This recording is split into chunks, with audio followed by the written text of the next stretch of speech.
3번 문제. 바둑판에 검은 돌하고 흰 돌이 지금처럼 놓여 있어.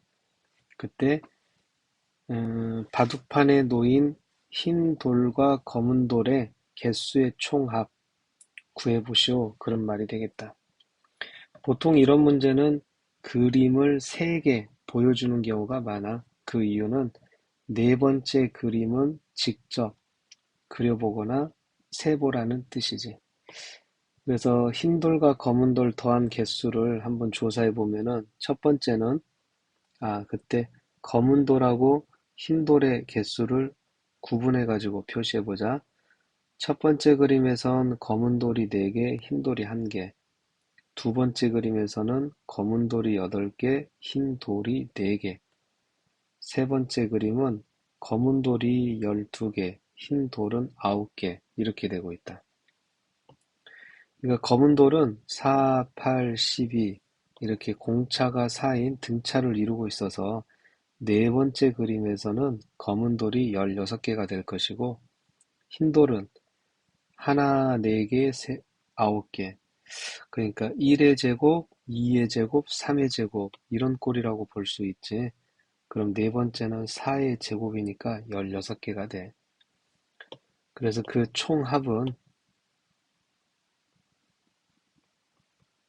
첫 번째 그림은 5개, 두 번째 그림은 12개, 세 번째 선 21개, 네 번째 선 32개.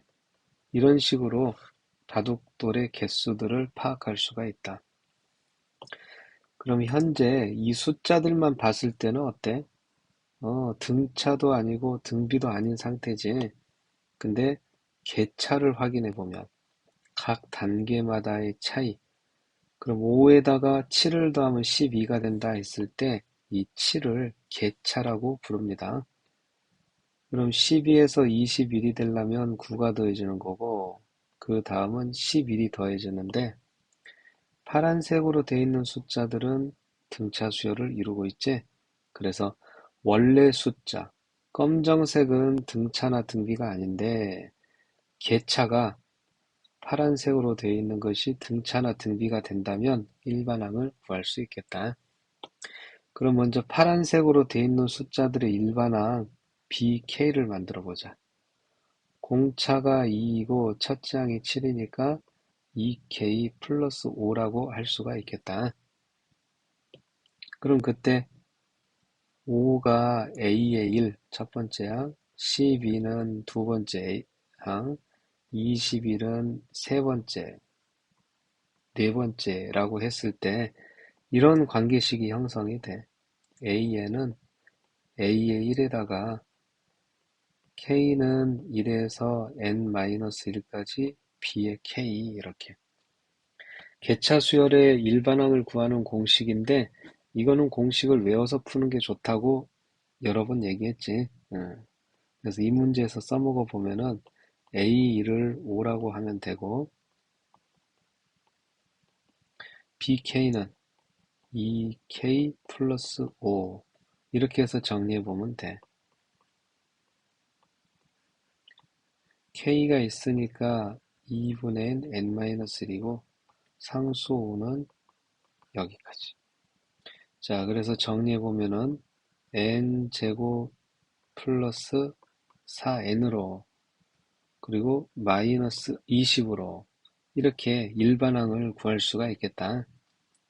그럼 일반항 이렇게 구해졌으니까 마지막 10개 바둑판에 놓인 총합을 구하여라. 이거는 K는 1부, 아, K라고 해도 되지만, N은 1부터 10까지 A의 N, 이 계산을 원하는 거야. 따라서 마지막 마무리는 N제곱 4N 마이너스 20을 가지고서 이 시그마의 계산까지 마무리를 해줘야 되겠어. 그래서 먼저 이 문제를 풀 때 총 합의되는 숫자들 4개가 필요하다. 네 번째는 직접 구해야 돼. 이 4개를 통해서 개차가 등차가 되는 걸 확인했고 공식을 외워서 마무리하는 이런 과정들을 연습해서 꼭 익혀놓도록 해야 되겠다. 자, 그리고 이제 부가적으로 이 방법 말고 다른 관점에서 생각할 수 있는 것도 좀 보면은,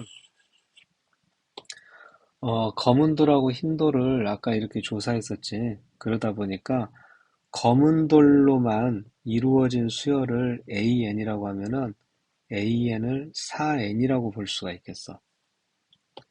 공차가 4인데 첫째 항이 4니까. 그럼 흰 돌 나타내는 수열을 BN이라고 그러면 어때? 1의 제곱, 2의 제곱, 3의 제곱, 4의 제곱이니까 BN은 N제곱 이렇게도 볼 수 있지. 그러면 N은 1부터 10까지 검은 돌의 개수, 흰 돌의 개수 이렇게 해서 시그마 계산을 하는 것도 이 문제를 푸는 해법이 될 수 있겠다.